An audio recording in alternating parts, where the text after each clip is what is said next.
तर मराठा समाजाकडून आज जालन्यासह परभणी बंदची हाक देण्यात आली आहे। मनोज रांगेंच्या समर्थनार्थ हा बंद पुकारण्यात आलाय। सरकार दखल घेत नसल्याचा आरोप मराठा समाजाचा आहे।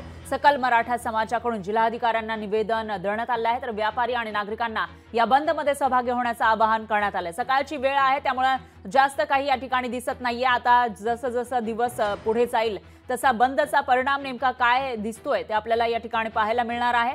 बंदला कसा प्रतिसाद इथल्या लोकांचा मिळतो, व्यापाऱ्यांचा मिळतो तेही बघावं लागणार आहे। आज रविवार आहे आणि रविवारच्या दिवशी बंदची हाक देण्यात आली आहे। जालना परभणीमध्ये ही बंदची हाक दिली आहे। मनोज रांगे पाटील हे उपोषण करतात, मात्र त्यांच्या उपोषणाची त्यांच्या मागण्यांची सरकार दखल घेत नाही असा आरोप मराठा समाजाकडून केला जातोय। त्याच पार्श्वभूमीवर मनोज रांगेंच्या समर्थनार्थ इथं बंद पुकारण्यात आला।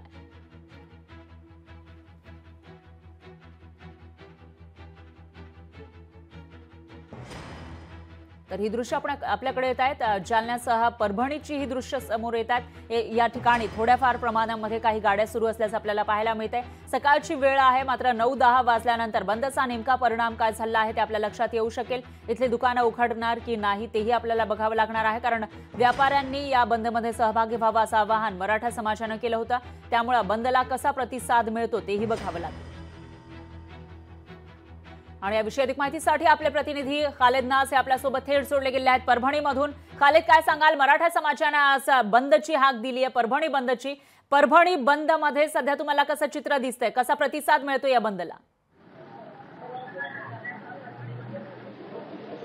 निश्चितच फरा मॅडम, मराठा आरक्षणाचे आंदोलनकर्ते मनोज जरांगे पाटील गेल्या 13 महिन्यांपासून मराठा समाजाला ओबीसीतून आरक्षण मिळावे यासाठी सातत्याने सरकारची 2 हात करत आहे। आज मनोज जरांगे पाटील यांचा 6वा उपोषण आहे आणि त्यांच्या उपोषणाचा आज 6वा दिवस आहे। तरी देखील मराठा समाजाच्या आणि खास करून विशेष करून मनोज जरांगे पाटील यांच्या मागण्या मान्य न झाल्यामुळे राज्यातला मराठा समाज जे आहे ते आक्रमक झालेला आहे। कालच धाराशिव आणि जालना बीड हे 2 जिल्हे बंद करण्यात आलेले होते। आज मनोज जरांगे पाटील यांच्या समर्थनार्थ आणि राज्य सरकारच्या निषेधार्थ आज परभणी जिल्ह्यातला मराठा समाज एकवटला आहे। आज परभणी जिल्ह्यातल्या मराठा समाजाने परभणी जिल्हा बंदची हाक दिलेली आहे। परभणी, पाथरी, सोनपेठ, गंगाखेड, पूर्णा, पालम आणि सेलू, जिंतूर या ठिकाणी सर्व तालुक्यातील प्रमुख जे बाजारपेठ आहे त्या बंद करण्यात आलेल्या आहे। एकंदरीत मराठा समाजाच्या हाकेला व्यापाऱ्यांनी 100% प्रतिसाद दिलेला आहे। जिल्ह्यातील सर्व प्रमुख बाजारपेठा आज बंद राहणार आहे।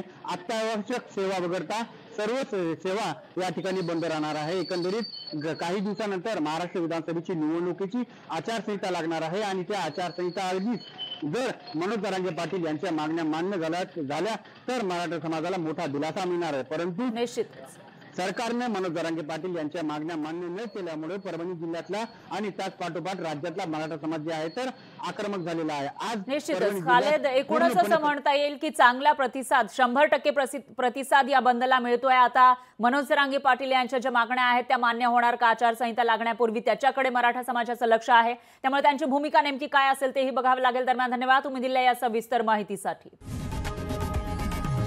लोकशाही मराठी ऐका, पहा, जागरूक रहा।